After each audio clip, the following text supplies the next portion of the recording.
Welcome class ninth. We are reading our chapter Weathering the Storm in Erasuma. We are reading about Prashant, about his difficult journey, how he suffered that journey. Secondly, we were reading about the family members, the condition of family members of Prashant.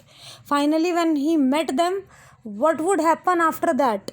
In Red Cross shelter, what is the condition of people and what is the condition of their houses, what is the condition of their village, ये सब हम इसमें पढ़ने वाले हैं।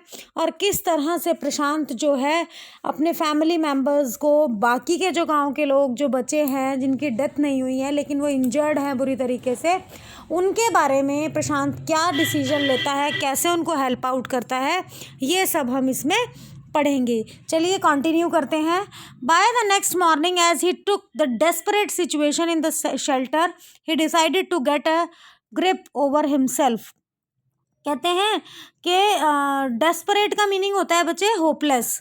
तो वो कहते हैं कि जब उसने अगली मॉर्निंग देखा, सिचुएशन देखी बहुत ख़राब थी वहाँ पर, तो उसने डिसाइड किया to get a grip over himself, मतलब अपने ऊपर कंट्रोल करने की कोशिश की। He sensed a deathly grief settling upon 2500 strong crowd in the shelter की। इतनी बुरी कंडीशन थी, लगभग 2500 बंदा वहाँ शेल्टर में मौजूद था और कंडीशन बहुत ज़्यादा ख़राब थी।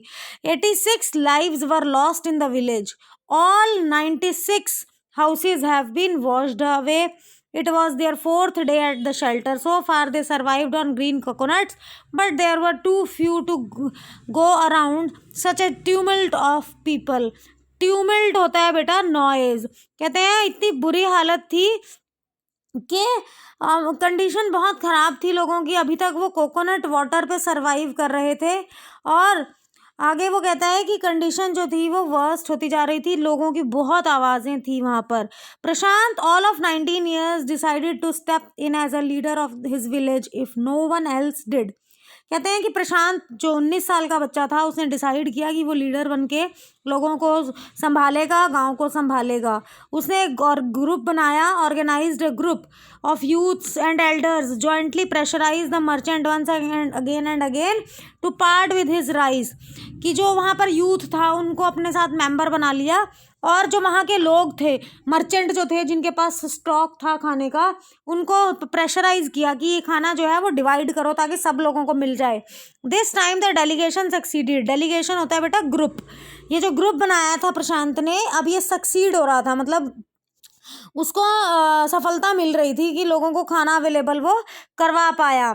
आगे वो क्या कहता है, this time delegation succeeded and returned triumphantly, wading through receding waters with food for the entire shelter. पानी के जो पानी मतलब वेडिड का मीनिंग हमने पहले ही पढ़ा था कि वेंट थ्रू, पानी से जाकर जीत हासिल करके एक तरह से वो खाना लेकर शेल्टर में पहुंचे। No one cared that rice was already rotting. Branches from the fallen trees were gathered to reluctant and slow fire on which to cook the rice. किसी को इस बात से फ़र्क नहीं पड़ रहा था कि वो जो चावल थे वो सड़ चुके थे बुरी तरह से, लेकिन उन्होंने फटाफट वहाँ पर ट्रीज की ब्रांचेस को इकट्ठा किया और फायर जलाई। आगे कहते हैं for the first time in 4 days the survivors at cyclone shelter were able to fill their bellies. 4 दिनों में अब उनका जो था वो पेट भरा था।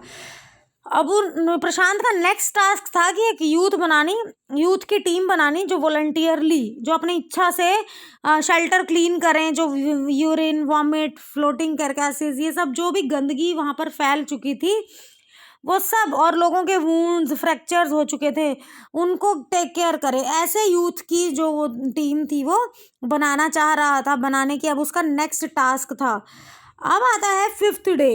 On the 5th day a military helicopter flew over the shelter and dropped some food parcels. They did not return.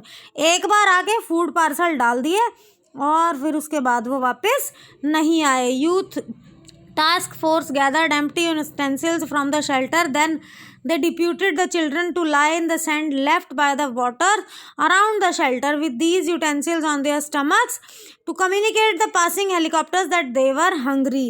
कहते हैं उसके बाद इन्होंने क्या किया, खाली जो बर्तन थे वो इकट्ठे किए शेल्टर से, बच्चों को वहाँ लेटाया और उनके पेट पर जो थे वो खाली बर्तन रख दिए. ये एक मैसेज कन्वे करना चाह रहे थे हेलीकॉप्टर्स को कि हम जो हैं भूखे हैं.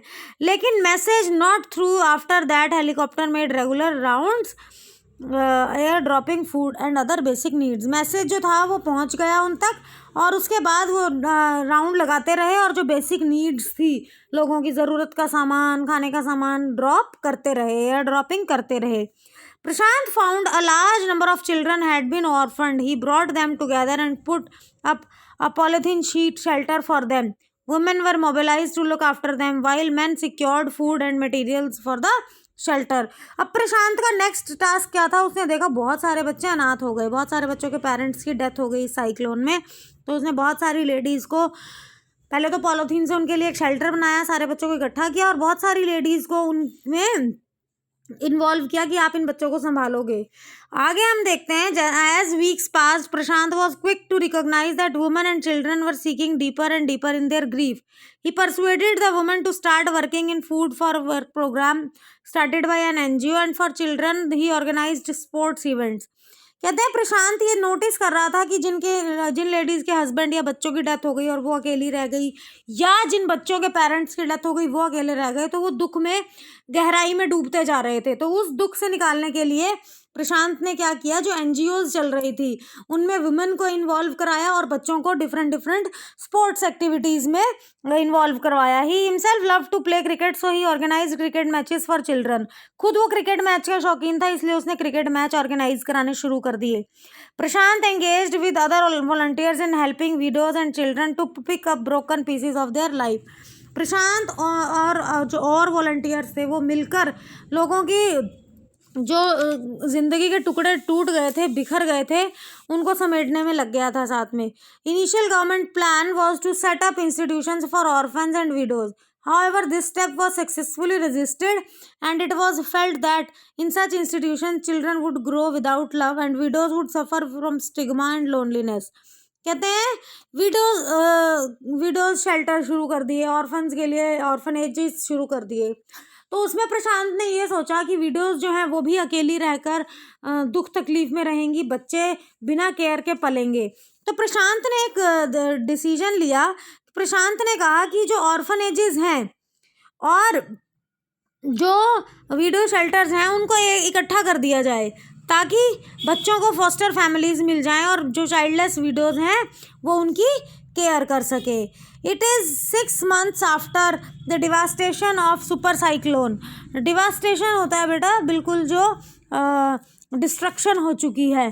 तो कहते हैं अब ये लगभग 6th month था इस तहस नहस को, और इस time प्रशांत's wounded spirit has healed simply because he had no time to bother about his own pain. कहते हैं जो भी दुख तकलीफ उसको था वो उसके सारे जख्म भर चुके थे, कारण उसके पास समय नहीं था अपने दुखों को देखने का या सोचने का. His handsome youthful face is what the widows and orphaned children of his village seek out most their darkest hour of grief. कहते हैं उसका जो चेहरा था, हैंडसम चेहरा, वो ज़्यादातर जो विधवाएं थी या जो बच्चे थे, ऑर्फन बच्चे, वो उस चेहरे को ढूंढते थे. और किस तरीके से एक यंग चाइल्ड ने इस कंडीशन में पूरे गांव को संभाला. So this was your chapter weathering the storm in Ersama. I hope this chapter is clear to you. हमने ये चैप्टर लगभग 3 वीडियोस में कंप्लीट किया है. वीडियो 1 और 2 मैं ऑलरेडी शेयर कर चुकी हूँ. If you have any problem comment section में यू कैन टेल मी.